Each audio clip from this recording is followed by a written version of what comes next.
90 दिन से चल रहे ईरान युद्ध और तनाव में अब दूसरे राउंड की जंग शुरू हो चुकी है। दावा किया जा रहा है कि ईरान पर अमेरिका ने अचानक हमले बेहद तेज कर दिए हैं, जबकि दोनों देशों के बीच 60 दिन का सीज फायर चल रहा है। हैरानी इस बात की है कि ट्रंप ने 24 घंटे पहले ही दावा किया था कि ईरान परमाणु समझौते के लिए तैयार है, लेकिन इसके बावजूद अमेरिका ने ईरान के गोरू केशम पर भीषण हवाई हमला कर दिया है। अमेरिकन सेंट्रल कमांड ने दावा किया कि अमेरिकी हमले में ईरान के रडार, ड्रोन, कंट्रोल साइट्स पूरी तरह से तबाह हो चुकी हैं। वहीं ईरान ने दावा किया कि उसने अमेरिका के हर उस ठिकाने पर मिसाइल और ड्रोन हमले किए हैं जहां से अमेरिका ने हमला किया था। इस वक्त ईरान में जहां राष्ट्रपति मसूद पजेश्कियन के इस्तीफे की खबर को लेकर के बहुत ज्यादा हड़कंप मचा हुआ है, तो वहीं दूसरी तरफ ईरान में मौजूद IRGC के टॉप कमांडरों ने अमेरिका से एक ऐसी जंग की तैयारी शुरू कर दी है जो खाड़ी देशों को ही फूंक डालेगी। दावा किया जा रहा है कि अमेरिका और इजराइल ने मिलकर 39 दिनों तक ईरान पर जो तूफानी और घातक हवाई हमले किए थे, उससे ईरान की मिसाइल, अंडरग्राउंड बंकर और परमाणु ठिकाने तबाह तो खूब हुए, लेकिन ईरान का दावा है कि अमेरिका और इजराइल के ये हमले ईरान की मिसाइल क्षमता को बहुत कम नुकसान पहुंचा पाए। अमेरिकी मीडिया CNN ने अमेरिकी और इजरायली खुफिया सूत्रों के हवाले से दावा किया कि ईरान ने हमले के बाद मलबे से 1000 से ज्यादा मिसाइलें सही सलामत और जिंदा हासिल कर ली हैं। इस रिपोर्ट के मुताबिक अमेरिका और इजराइल जिस तरह से दावा कर रहे थे कि ईरान की सभी मिसाइलें तबाह हो चुकी है, वो दावे पूरी तरह से झूठे साबित हो रहे हैं। यानी अब हालात बदलते जा रहे हैं। लेकिन हम शुरुआत करते हैं ईरान पर अमेरिका के उस हवाई हमले की खबर से, जिससे दोनों देशों के बीच सीज फायर युद्ध शुरू कर दिया गया।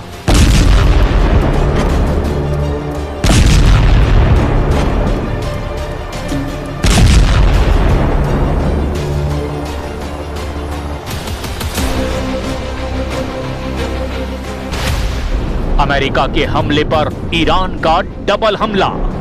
60 दिन के सीज फायर के बीच अमेरिका और ईरान ने एक दूसरे पर भयंकर हमले फिर से शुरू कर दिए हैं। दोनों ने ही दावा किया कि उनके हमले बेहद सफल और सटीक साबित हुए हैं। सबसे पहले हम आपको ईरान पर हुए अमेरिकी हमले के बारे में बताते हैं। अमेरिकी दावों के मुताबिक ये हमला ईरान के दक्षिणी तटीय क्षेत्र और खाड़ी क्षेत्र की अंतरराष्ट्रीय समुद्री मार्ग पर हुआ, जहां पर ईरान के सैन्य ठिकाने मौजूद थे। अमेरिकी सेना के मुताबिक ईरान ने अंतरराष्ट्रीय जल क्षेत्र के ऊपर उड़ रहे अमेरिका के एक MQ-1 रीपर ड्रोन को मार गिराया था। इसी उकसावे की कार्रवाई के जवाब में अमेरिका ने तुरंत हमले शुरू कर दिए। अमेरिकी वायुसेना और नौसेना ने ईरान पर हमला करने के लिए एडवांस लड़ाकू विमानों से ईरानी ठिकानों को निशाना बनाया। दावों के मुताबिक ईरान के गोरू केशम पर अमेरिका के भीषण हमले हुए हैं। अमेरिका ने दावा किया कि ईरान के रडार, ड्रोन, कंट्रोल साइट्स तबाह हो गए हैं। ईरानी एयर डिफेंस सिस्टम और रडार को नष्ट करने के लिए हवा से जमीन पर मार करने वाली सटीक गाइडेड मिसाइलों का इस्तेमाल किया गया। जमीन पर ही मौजूद ईरान के 2 आत्मघाती ड्रोनों को उड़ने से पहले ही नष्ट कर दिया गया, जो हॉर्मुज से गुजरने वाले जहाजों के लिए खतरा बने हुए थे।